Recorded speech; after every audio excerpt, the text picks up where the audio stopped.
E uma coisa que o Senhor falou nesse versículo no meu coração: quem gosta daquilo que enche os olhos, ele vai acabar aceitando as coisas do mundo, ele vai acabar se acostumando. Ele vai se acostumar. Ele vai achar que é normal. Ele vai achar que aquilo é natural. Por quê? Porque ele está longe da presença de Deus. Porque ele não está buscando a palavra de Deus. Porque ele perdeu a essência da sua comunhão com Deus. E agora ele está sem o Espírito Santo que convence do pecado, da justiça e do juízo. Então, para ele, é normal. Ele vai acabar aceitando coisas que não agradam a Deus, ele vai acabar se misturando com coisas que não agradam a Deus, mas ele não vai sentir, isso não vai incomodar, isso não vai agredir mais, ele vai se acostumar, porque ele está longe da presença de Deus. Está longe da presença de Deus.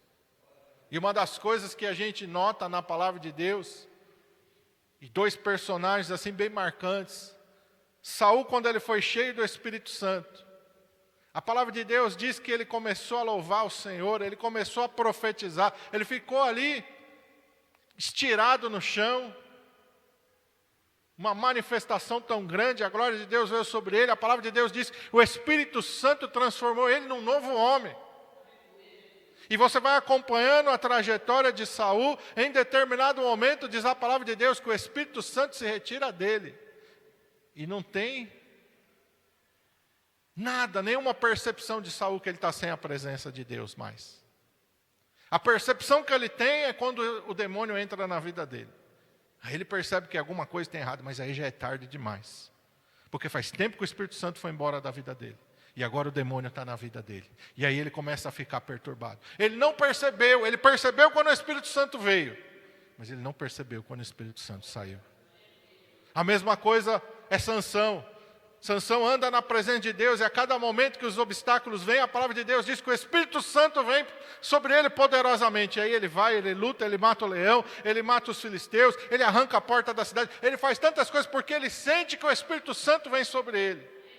Mas em determinado momento em que ele vai transgredindo, ele chega num ponto que o seu cabelo é raspado. A palavra de Deus diz que quando Dalila grita, os filisteus estão vindo sobre ti, ele se levanta, como das outras vezes.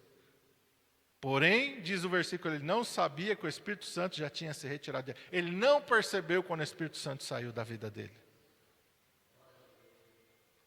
Ele sabia quando o Espírito Santo estava nele, que o capacitava a fazer coisas sobrenaturais. Mas quando o Espírito Santo saiu da vida dele, ele não percebeu. Diz, sairei como antes. Eu estou na unção, eu estou no poder, eu vou vencer. Deus disse, não, na minha unção você não está mais. Com o meu Espírito Santo não está mais.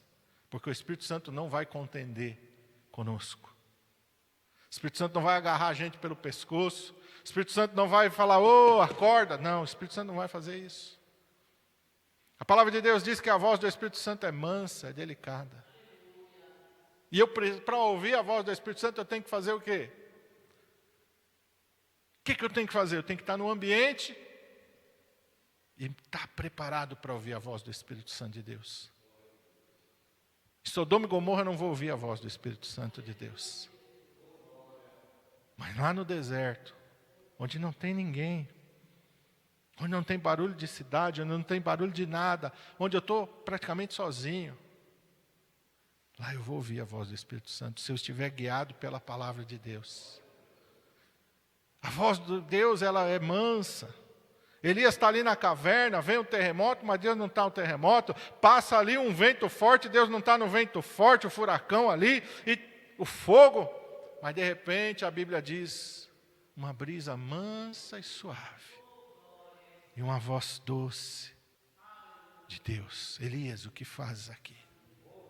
E Elias então sabe que Deus está ali. É assim que é o Espírito Santo. O Espírito Santo vai nos falar pela sua palavra. O Espírito Santo vai falar no nosso coração, ele vai dar sinais para nós. Que nós, se nós somos guiados pela nossa vista, se nós somos guiados pela, vamos dizer, a cobiça do nosso coração, nós não vamos ouvir. Porque Deus não grita, mas o mundo grita. Satanás está gritando, e Satanás está te apressando. Porque Satanás não quer que você pare e medita. Para Satanás as coisas têm que ser assim, ó. Que aí você não tem tempo de pensar, aí você não tem tempo de buscar a face do Senhor. Ele vai trabalhar naquilo que ilude, naquilo que é uma miragem, naquilo que te atrai. Ele vai trabalhar com esses elementos. Com Eva ali, ele foi falando e mostrando, falando e mostrando, falando e mostrando, falando e mostrando. Para que em nenhum momento a Eva pensasse, não, peraí, Deus falou. Deus falou, não, peraí, que negócio é esse? Você entende como Satanás faz? Ele vai falar. Ele vai te bombardear com informações. Ele vai te bombardear com tantas coisas. Ele vai colocar coisas diante de você. Ele vai te bombardear. Ele vai ficar ali, ó. Para que você seja tomado pela emoção. Para que você seja levado pela empolgação. Para que você seja levado, não pelo Espírito Santo, mas pela carne.